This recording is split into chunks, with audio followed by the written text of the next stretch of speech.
Hello friends, मैं अश्विनी विश्वकर्मा और आज मैं आप लोगों के लिए एक नया टॉपिक लेकर के आई हूं जो उन स्टूडेंट के लिए काफ़ी ज़्यादा इम्पोर्टेंट होने वाला है जिन्होंने क्लास 11-12 में कॉमर्स लिया है और उन्होंने क्लास 12 जो है वो कॉमर्स बैकग्राउंड से पास की है और वो आगे बीकॉम कोर्स करने की तैयारी कर रहे हैं। तो दोस्तों, आज हम इस टॉपिक पे चर्चा करेंगे कि अगर आप लोग बीकॉम कोर्स करने वाले हो या फिर आपने बीकॉम कोर्स कंप्लीट कर लिया है तो उसके बाद क्या क्या कैरियर ऑप्शन है। अगर आप लोग बीकॉम कोर्स करना चाहते हो तो आपको क्या क्या सब्जेक्ट्स पढ़नी होगी और आपके पास क्या क्या क्वालिटी होनी चाहिए, मतलब कि बेसिक क्वालिटी होनी चाहिए जिससे आप इस डिग्री को अचीव करके और अपना कैरियर बना सकते हो। तो लेट्स स्टार्ट, हम स्टार्ट करते हैं अपनी वीडियो को। तो दोस्तों, आज हम बीकॉम से जुड़े हुए 4 टॉपिक के बारे में चर्चा करेंगे। पहला कि यदि कोई स्टूडेंट बीकॉम कर रहा है तो उसको कौन कौन से सब्जेक्ट्स पढ़नी होगी। दूसरा कि अगर बीकॉम किसी ने किया है या वो करने वाला है तो उसके क्या क्या बेनिफिट्स हैं। थर्ड कि अगर किसी ने बीकॉम कर लिया है और उसको नहीं समझ में आ रहा है कि इसके बाद क्या कैरियर ऑप्शन है तो उसके बारे में हम चर्चा करेंगे।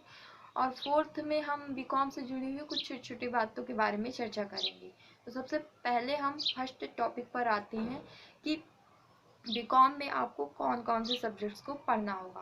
तो पहला है आपको बुक कीपिंग पढ़ना होगा, second economics, third English, fourth maths, fifth business law, six banking and seven income tax and eighth है इंफॉर्मेशन टेक्नोलॉजी एंड नाइन है एक्सेट्रा।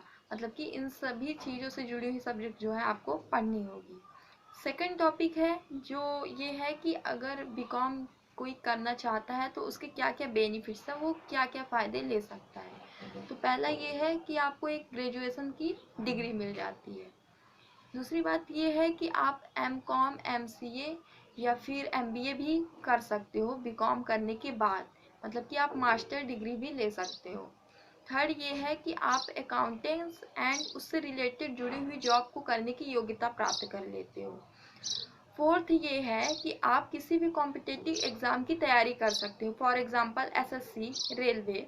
एंड फिफ्थ ये है कि अगर आपने बीकॉम कोर्स किया है तो आप चार्टर्ड अकाउंटर बनने की भी योग्यता रखते हो। थर्ड टॉपिक ये है कि अगर किसी ने बीकॉम कोर्स कर लिया है तो वो उसके बाद क्या क्या करने की योग्यता रखता है।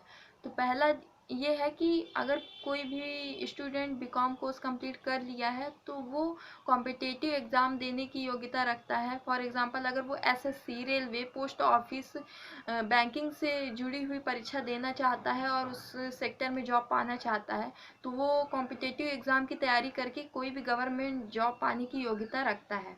सेकंड, आप किसी भी प्राइवेट सेक्टर पर जॉब पा सकते हो। फॉर एग्जांपल अगर आपने बीकॉम कोर्स किया है और आप मार्केटिंग, अकाउंटिंग या फिर ऑफिस असिस्टेंट जैसी जॉब को करने में इंटरेस्ट रखते हो तो आप naukri.com या फिर monastar.com वेबसाइट में अपना रिज्यूम अपलोड करके भी प्राइवेट सेक्टर में जॉब प्राप्त कर सकते हो। थर्ड, आप हायर एजुकेशन भी ले सकते हो।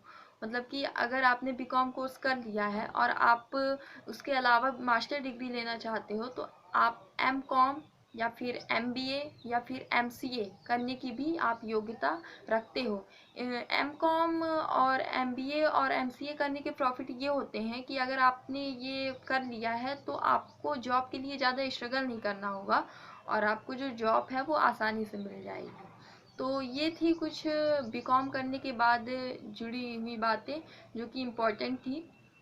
फोर्थ टॉपिक ये है कि अगर आप बीकॉम करने वाले हो तो आपको इन कुछ छोटी छोटी चीज़ों के बारे में पता होना चाहिए, मतलब बीकॉम से जुड़ी हुई कुछ अन्य बातें हैं ये। जैसे कि अगर बीकॉम कोर्स आप कर रहे हो तो आपको अपने 3 साल जो है इस डिग्री को देने ही होंगे। सेकंड ये है कि अगर आप बीकॉम कोर्स करने वाले हो तो इसमें भी 4 ऑप्शंस होते हैं। बीकॉम में भी बीकॉम को करने की भी 4 कैटेगरीज हैं। जैसे बीएससी के लिए जो हमने वीडियो बनाया था तो बीएससी में कई सारी कैटेगरीज हैं। उसी तरह बीकॉम कोर्स को अगर आप लोग करने वाले हो तो उसके भी 4 ऑप्शंस हैं। जैसे BCom tax, BCom plan, BCom computer and BCom honours. Third ये है कि अगर आप लोग बीकॉम कोर्स करने वाले हो तो आपको अकाउंटेंट से जुड़ी हुई बेसिक नॉलेज तो होनी ही चाहिए, क्योंकि ये डिग्री जो है आपसे बेसिक नॉलेज मांगती है अकाउंटेंट से जुड़ा हुआ। फोर्थ ये है कि आप किसी भी प्राइवेट या फिर रेगुलर तौर पर भी इसको कर सकते हो, किसी भी कॉलेज से प्राइवेट तौर पर भी इस डिग्री को हासिल किया जा सकता है, या फिर रेगुलर तौर पर भी इस डिग्री को जो है आप कर सकते हो। ये आपके डिसीजन पर डिपेंड करता है कि आप प्राइवेट पर करना चाहते हो इसको या फिर रेगुलर पर करना चाहते हो। फिफ्थ ये है कि आप अगर किसी भी हायर यूनिवर्सिटी से बीकॉम कोर्स करने वाले हो तो आपकी अनमोस्टली जो फीस है वो पर ईयर 15,000 होगी, मतलब कि 15,000 के समथिंग ही लगेगी अगर आप किसी हायर यूनिवर्सिटी से बीकॉम कोर्स करने वाले हो। नहीं तो अदर कॉलेजेस में सभी की अलग अलग फीसेस होती हैं, बट हायर कॉलेज में अगर एडमिशन लेते हो तो 15,000 के समथिंग जो रहती है तो आपकी फीस लगेगी। तो दोस्तों ये कुछ बीकॉम से जुड़ी हुई छोटी छोटी बातें थी जो मुझे लगा कि आप लोगों को पता होना चाहिए, क्योंकि ज़्यादातर स्टूडेंट्स करने तो चले जाते हैं बट उनको पता नहीं होता है कि इसके बाद वो क्या कर सकते हैं, और वो फिर डिग्री लेकर के बैठे रहते हैं। तो मेरा ये विज़न नहीं है कि आप लोग इस तरीके से परेशान हो या फिर करने वाले हो और आप लोगों को पता ही नहीं है कि इसको करने के क्या क्या बेनिफिट्स हैं। इसलिए आज का वीडियो इस टॉपिक से रिलेटेड था। तो दोस्तों अब मेरा अगला वीडियो भी कुछ दिनों में जल्द ही आएगा, तो अभी के लिए धन्यवाद।